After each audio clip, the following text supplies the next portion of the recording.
All right, people, what is going on? Back with another video, and man, oh man, let me tell you, uh, what a week for Atlanta sports. What a weekend for Atlanta sports. Now, I'm not necessarily a Hawks fan. I like the Hawks. My wife is more of the Hawks fan, but the Hawks won their opener against Luka Doncic and the Dallas Mavericks. You know, they can't win them all because they end up losing to the Cleveland Cavaliers. You know, that's the NBA. That's how it works. How about those Braves going to the World Series? And I'm gonna tell you something. I didn't know. I thought I had Atlanta Braves hat somewhere around here. I don't, but I will be purchasing one. Matter of fact, I purchased one today, so it should be in the mail by the time the World Series starts. Because I am a big Braves. I'm a big Braves fan. I just don't talk about baseball enough.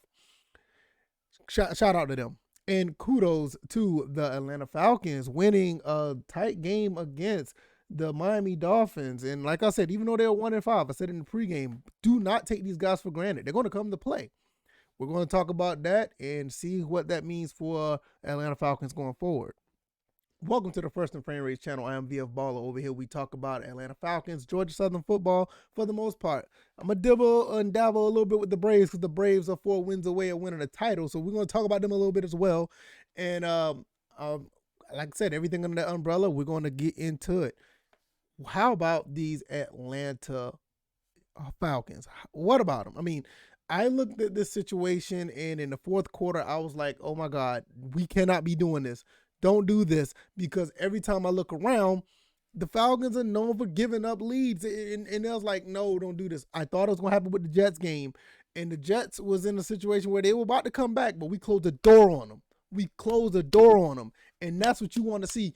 These type of games, these type of teams that are successful, most of the time, you don't just run out there and just get a lead and hold a lead. Sometimes when you get a lead and the team may come back and get a lead right back in the second half, you have to find a way to win. And if they are threatening to try to win, you need to close the door on them. The Falcons had a problem doing that today. They end up having the Dolphins end up coming back, and they end up getting the lead after the Falcons was up like 20-7.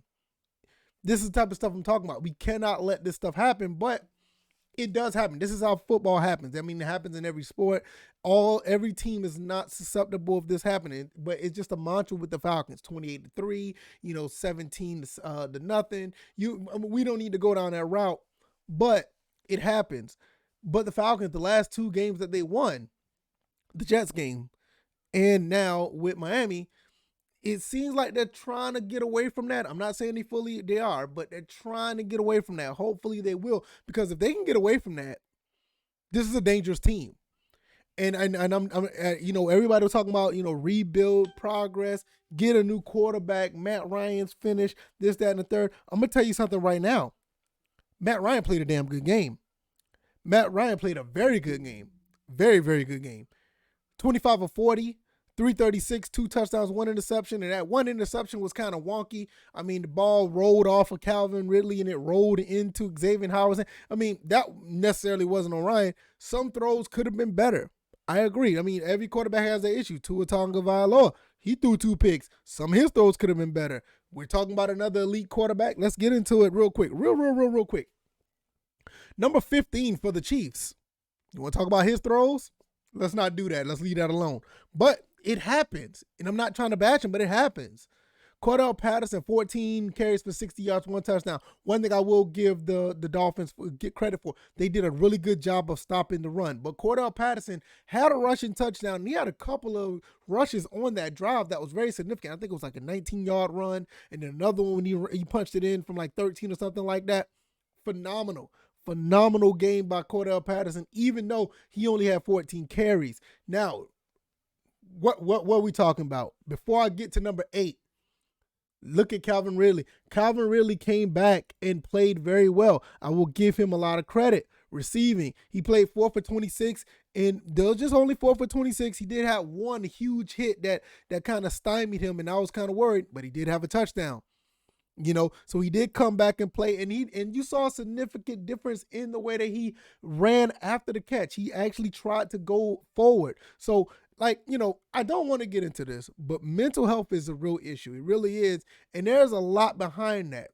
And it's a whole different banana that we could peel, but it's too many layers to it. I don't want to get into that. So therefore, I would just say that mental health is real. I don't know if it's a family issue or a personal issue, whatever the case may be. But if it is mental health, it's a real deal. It's very real. All right, now let's look at the other receivers. Russell Gage came back as well, 4 for 67. Also had a touchdown. He did pretty good. Russell Gage was kind of like on the decline when we talked about his production, but he done a really good job, especially with that touchdown catch. And like I said, let's go back to Matt Ryan real quick. Matt Ryan, who's going to talk about his arm? If this is a noodle arm, I want this noodle arm, and I want it to stay this way for at least as long as he wants to play. Because I love the way he threw the ball. Like I said, you're going to have these issues. No quarterback's perfect. You're not going to throw a dime every time. Even the great ones have these issues. But when it mattered, he produced. And let's talk about when it mattered. Look at that last drive. Him and Kyle Pitts. I mean, what can you say about number 8? 7 catches, 63 yards. Didn't have a touchdown. Longest play was 39. I thought the longest yards was a little bit longer than that. But I could be wrong, whatever the case may be. 7 for 63, 2 catches in that final drive, 1 across the middle, and that 1 on the sideline. Kyle Pitts is a beast. He's breaking records already. I think he's like the first rookie tight end with back-to-back 100-yard games. He's already on pace for like some type of record. I can't remember. I was looking at the screen, and there was some graphic of he had like 400 yards in the first 6 games, most for a rookie tight end. For people to saying like, oh, we should have got number 1 for Ohio State. Oh, we should have got number 1 for Chicago. You can have that. You can have that. Keep it. Keep screaming that while Kyle Pitts put up these numbers. Keep screaming that while Matt Ryan keep putting up these numbers. Even though we're 3-3 right now, this is significant for this team because once and for all, I'm going to tell you, the turnaround is real. Everybody wants to say it's a rebuild. Everybody wants to say that. Let me tell you something. This is not a rebuild or whatever. I'm getting to the point. I'm starting to feel this. This is just this is going to be a turnaround. This is a turnaround from 4-12. We went 4-12 last year. 4-12, and we already won 3 games already. When I said this team could possibly go 9-8, I believe it. When this team could possibly go 10-7, I believe it. I don't think we're going to go any higher than that. If they do, it's icing on the cake. But I believe this team is a above 500 team that will get around 9-8. But if they keep playing like this, there's going to be a significant type of game season where they can go beyond that. Now, once again, before I close, people are going to say, oh, it's just the Dolphins. Because I can see it now. Y'all are going to be in Atlanta Falcons Nation. Shout out to Atlanta Falcons Nation. Awesome guys over there. Y'all going to be over there talking about, it's just not the real fans. I'm not talking about y'all. I mean, y'all are great. Y'all come over here and give me love too, just as much as y'all give those guys love. I'm talking about these other fans that want number 1 for Ohio State to be our quarterback. Those type of fans. Oh, it's just the Dolphins, and they were 1-5. What do you expect? Oh, it was just the Jets. The Jets, at the time was 1-4. What you expect? You play who's in front of you. And you find a way to win games of whoever's in front of you. I don't care if it's the Dolphins. I don't care if it's the Jets. I don't care if it's the Cardinals. I don't care if it's the Rams. I don't care who it is. You find a way to get that number on the scoreboard higher than theirs. And what the Falcons did was they were able to do that, and that last drive showed everything about it. Matt Ryan just added to his Hall of Fame career. He's going to be a Hall of Famer. I don't care what nobody say. Everybody can talk about 28-3 or whatever the case may be. He's going to be a Hall of Famer. It's another come-from-behind victory for him. Another come-from-behind victory, And it's just a beautiful thing. I'm not the biggest person to throw the pom-poms up for Matt Ryan, but when the guy's producing like this, I can't do nothing but give him props. I can't do nothing but give him praise. When he's playing bad, I'm right there with you. But I'm not going to be bashing him just because this certain part of this fan base want a particular quarterback under center. I'm not going to do that.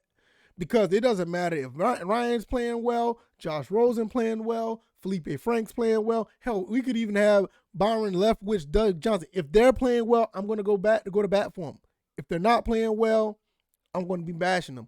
Right now, Matt Ryan once again has done a phenomenal job. I think it's like another game which on the stat sheet it counts. He threw an interception. But we all know how that interception played out. That interception wasn't on Matt Ryan throwing the ball at a player like Tua did when it came to what Tua did when it came to Aluakon. And let's talk about the defense. Bend don't break. A lot of injuries. AJ Terrell went out. Eric Harris went out. We also had Fabian Moreau went out. We got a lot of players that's probably going to be shaken up, and it's really unfortunate because we just got finished going through a bye week where everybody was somewhat healthy, and now we're stepping back. Hopefully none of those guys are significant. I am worried about Eric Harris because Eric Harris just stays injured for some reason. But I will say, I think Richie Grant is going to continue to do what he do. I think he's going to be fine. Richie Grant played okay. He had his moments, but I think he played okay. More repetition, just like Kyle Pitts. More repetition. And talking about rookies, Ogundeji, didn't I talk about him in the pregame? He wasn't really significant on the pass rush, but how about taking those 3 points off the board? You see the final score? 30-28. If he didn't block that would have been 3 points for the Dolphins. They lost by 2. Ogundeji prevented 3 points. We won by 2, and Ogundeji prevented 3 points. Overall, this game, even though it was a nail biter, it had its issues, ups and downs. But at the end of the day, this is football. This is how it happens. In most cases, this is how football games are won. And I will accept winning games like this, barring injury, every single time. I will accept these type of wins every single time. This is just a phenomenal day, phenomenal weekend for Atlanta sports. I love it. I can't wait till Tuesday.